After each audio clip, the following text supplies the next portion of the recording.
Welcome back to the Exeter Sports Roundup. I'm Adam Cooke on the behalf of the Talon, and I'll be recapping all the sports action at Exeter over the past week. From the girls' volleyball county championship to the wild ending of the football game, it was an exciting week for the Eagles. This week's sole guest will be Payton Klein to talk about volleyball's first county championship since the 2019 season. Without any further ado, let's get into it.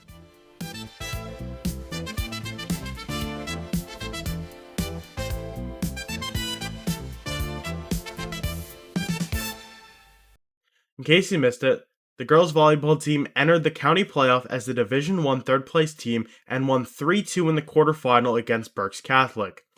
They rolled into the county semifinal on Tuesday at Twin Valley, who they had won just one set in the previous regular season matches against.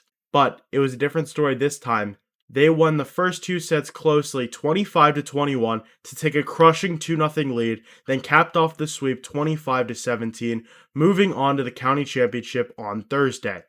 Audrey Gerlich had 9 kills and 2 blocks, Morgan Miller had 4 aces, and Sammy Bear had 2 aces and 18 digs. They had to travel to 4-time defending champion Wilson for the county championship on Thursday. Taylor Mack was returning to the court, and the offense did not disappoint. 6 players had kills, which was led by Jillian Warner's 13 and Mack's 8. They won the first set 25-22 and made a remarkable second set comeback to win 26-24 in overtime. Like the first set, the third set was a blue win by the score of 25-22, which cemented a sweep and an incredible county championship for Exeter. It's their first county title since a four-peat from 2016 to 2019, and they are the sole Exeter team to bring back a BCIAA trophy this fall. They're not done yet and will play Wilson again to open the District 3 for a tournament on Wednesday at home. The Eagles enter as the 8th seed, while the Bulldogs are ranked 9th. Now, we're going to head to Payton Klein, who's going to talk about their county championship run and the hopes for the upcoming District 3 tournament. Welcome to the show, Payton. How are you doing today? Good, how are you? I'm good. So we're recording this on Sunday. So we're 3 days removed from the big win in West Lawn on Thursday. So how does it feel to you looking back and for this team to finish on top? I think it was a really we were really excited to just win counties. We have a little bit of a rivalry with Wilson, so this was a really important match for us. But we were just really pumped to win, especially being the third place seed. If you were to go back in time before the season and tell yourself that this team would be county champions, what would your reaction be? I honestly don't think I'd be surprised. We knew at the beginning of the season that we had a chance. We just needed the confidence to play Wilson and Twin Valley, and I definitely think we had it towards the end. So speaking about Twin Valley, that was the semifinal game on Tuesday. You guys lost to them twice in the regular season, but you went in there in Elverson and swept that. So what changed and how did you dominate such a strong team? I definitely think we went into the semifinals a little more confident. Even though we had lost to Twin Valley twice before, we knew that if we played well together, we could beat them. So I definitely think going into that game, believing that we could win, even though most people doubted in us, was really important. Yeah, and you were talking about that rivalry with Wilson, again, another strong team that was looking for a five peat, and you went in there and you guys swept them. So how did you guys get that done? That again, it was all about confidence. We had lost to both of those teams in the regular season, so we just went in strong. We knew we wanted to beat them. We knew we wanted to get the county title back. So we just wanted to play hard, and I think that really helped us. Mhm. And Taylor Mack was returning for that championship game, right? Yes. How important was it to have her working and being so productive in this lineup? She's definitely a crucial part of our team, so it definitely helped to have her back for that final county game. And I think she definitely helped us. We played strong with her. So you guys got escorted back with the police and fire department. What was that feeling like being in that bus and coming home to all the cheers and everything like that? It was a really exciting moment. We were having a lot of fun on the bus. It was just really high energy. It was a great time, and we were just so excited from the win. And District 3 brackets just came out, and you guys are playing Wilson fourth time this season and the third time in 3 weeks. Is it getting a little tiring seeing them so much? Yeah, it's definitely, a little repetitive, but we are friends with a lot of the girls on the team, and we do know a lot of the coaches, and we do know not to take them lightly, but, yeah, we are excited to play them again for districts. I mean, how important is it to know the opening round opponent of districts so well since you've seen them so often? It definitely makes it, like, a lot more competitive. We know how they know how we play, and we just really wanna beat them again. What are the expectations looking like in districts as the 8 seed and possibly states if you guys go on far enough of a run? I definitely think we could make it far. We're practicing hard because if we beat Wilson in districts, we'll most likely end up playing Hempfield, and they're a tough competitor.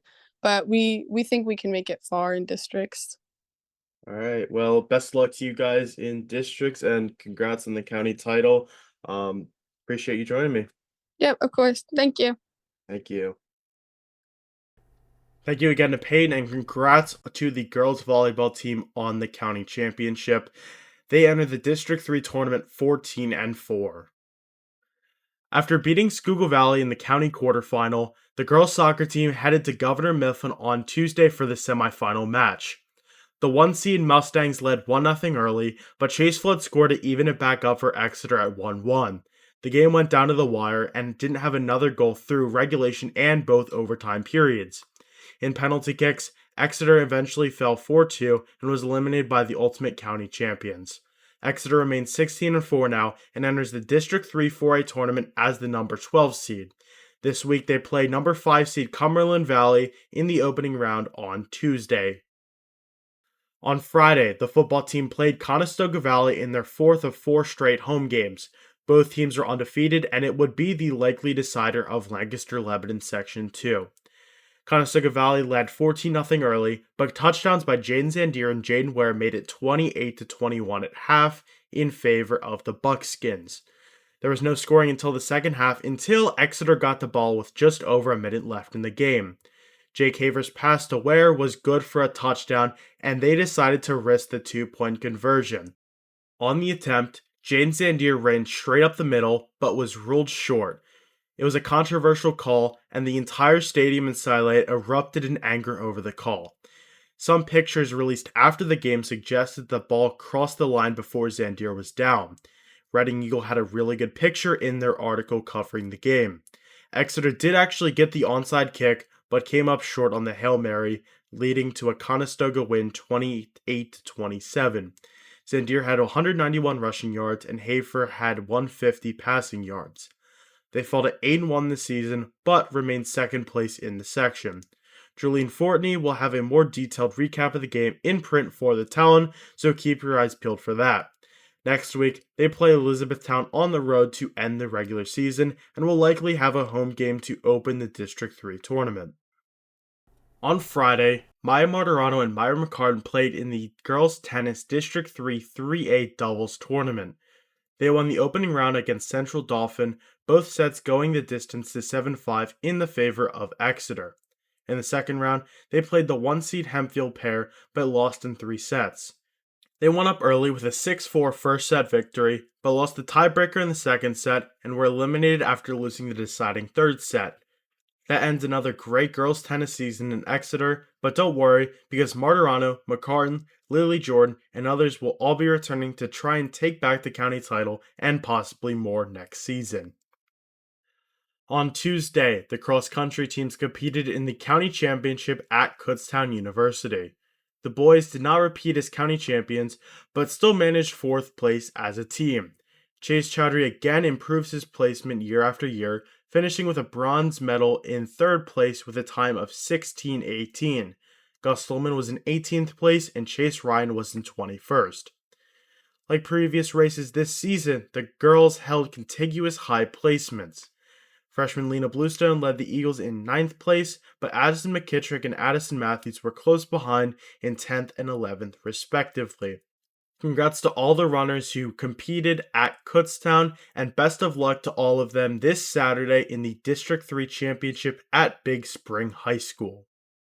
The water polo teams are the only teams left in the regular season besides football. They won their matches at Reading on Thursday. The girls won convincingly, putting up 12 goals while only allowing 3.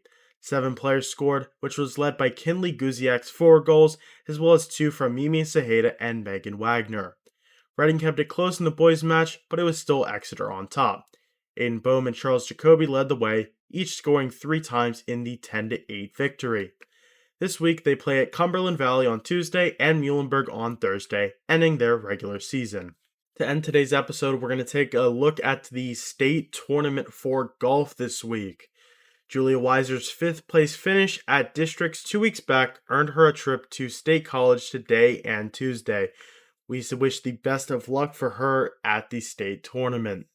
That will conclude today's episode. Best of luck to all the teams this week, especially volleyball and cross country at districts, as well as Giulia Weisser at states. Keep your eyes peeled weekly for the Sports Roundup on Spotify and YouTube at 7:30 in the morning every Monday. After it's published, you can find it right on the Talon. I'm your host, Adam Cooke. Thank you for joining me, and I will see you next time.